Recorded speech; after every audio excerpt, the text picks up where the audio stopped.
Àyìndé Adéwáyé bàbá ló bà nídìí iṣẹ́ fújì gan-an bàbá kọ̀tàn nílé ayé èyí tó lè tán. Gbogbo ayé ló sunkún nígbà tí bàrí ikú wọn lórin ìmọ̀ lọ. Ṣùgbọ́n lójú ayé bàbá wa lọ́lọ́ ti yànyàn tó ní jẹ́ kí iṣẹ́ ó tán. Òṣùpá Sáyídì tọ́lọ́hún tún yan ìyẹn tún ṣàfọ̀mọ́ eré fújì yìí mọ́. Gbogbo àwọn oríwú mi tán múrin ní sẹ́ mo lè dúró pẹ̀lú ẹni tó lẹ́bùn yẹn mọ́. Ìran kan lọ ìran kan bọ̀ ní generation tèmi ń dírí.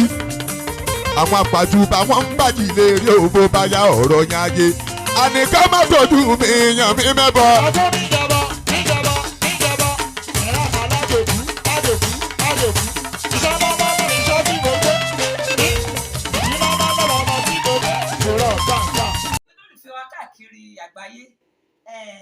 Èmi ọmọ ìtú ni o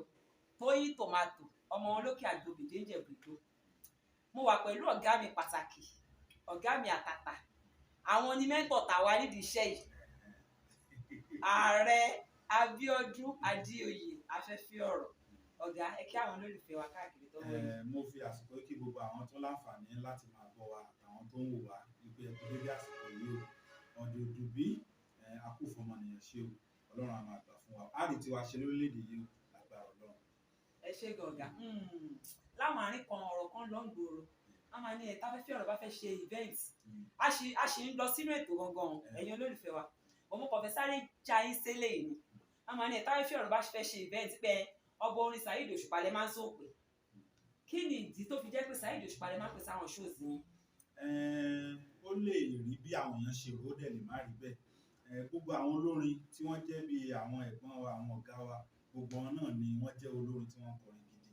ṣùgbọ́n gbà míì tá a bá fẹ́ pe olórin ó lè jẹ́ pé ẹni tá a máa kọ́kọ́ pè ó lè má ráyè káwọn kò kẹ̀ jẹ́ ká tún pe léyìí ló fi jẹ́ pé ó máa ń bọ́ sí déédéé bíá gbogbo ìgbà tí máa ń ṣe nǹkan Òṣùpá ni máa ń pè irú bàbá oko ní Abẹ́òkúta Alhaji Sefiu Alao JJC àjọ wà dáadáa náà ni tá a bá fẹ́ ṣe nǹkan a máa ń pè wọ́n pé a fẹ́ ṣe nǹkan báyìí ìgbà míì á bọ́ sígbà tí wọ́n ti ní eré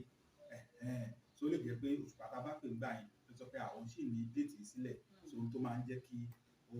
ṣẹlẹ̀ ní ọ̀pọ̀lọpọ̀ ìgbà náà nìyẹn ṣùgbọ́n gbogbo àwọn olórin èèyàn wa náà ni gbogbo wọn. Káwọn èèyàn má rò pé bóyá pé àfi síbì kan ju ibì kan lọ gbogbo olórin èèyàn wa ni wọn kò sí bá a ṣe máa dágbo Alhaji Sefiu Alao tí wọn ní pọ́n wálé kò sí bá a ṣe máa dágbo kí Dr. Saheed Osupa tí wọn ní pọ́n wálé Alhaji Wasiu Alabi Pasuma ọ̀gá ńlá gáúsù kò sí bá a ṣe máa dágbo wọn tí wọn ní pọ́n wálé Màláíkà kò sí máa dágbo wọn tí wọn ní pọ́n wálé àwa náà dẹ̀ ń ta èyí fún wọn gbogbo olórin tiwa ni wọ́n ń ṣe. mo fẹ́ ṣọ́ọ̀kì yín ọ̀gá ó yẹ fún mi lórí Òṣùpá kan. mo lè kọ 10 torí nínú àwọn orin tí Òṣùpá ń kọ a máa ń fi ṣètò a máa ń rí àwọn kọ̀ọ̀kan mú bẹ̀ láti fi gbá àwọn iṣẹ́ tí a bá ń ṣe a máa ń fi bí agbá lẹ́sẹ̀ láti ibi lọ náà ni láti ibi lọ títí délùú London tó fi dá Amẹ́ríkà gbogbo ayé dẹ̀ ti mọ̀ Òṣùpá Saheed ọmọ lójú tó pawó ojú tó pawó kó má ìwọ pósítà ni wọn wá nínà kankan tó máa fà wá mọ́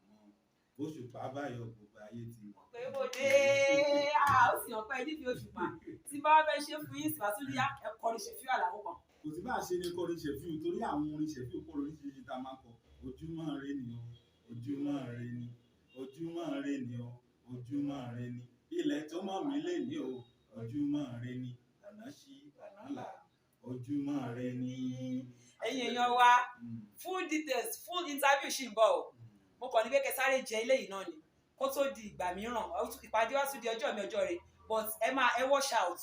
afẹ́fẹ́ ọ̀rọ̀ fẹ́ tú àwọn kẹ̀kẹ́ ọ̀rọ̀ àwọn ọ̀rọ̀ tí ẹ mọ̀ rí tẹ́ ẹ gbọ́ rí nípa olóyè ààrẹ Abíọ́dún Adéoyè afẹ́fẹ́ ọ̀rọ̀ wọ́n ti rẹ́dí láti tú but ẹ stay tuned ó dà.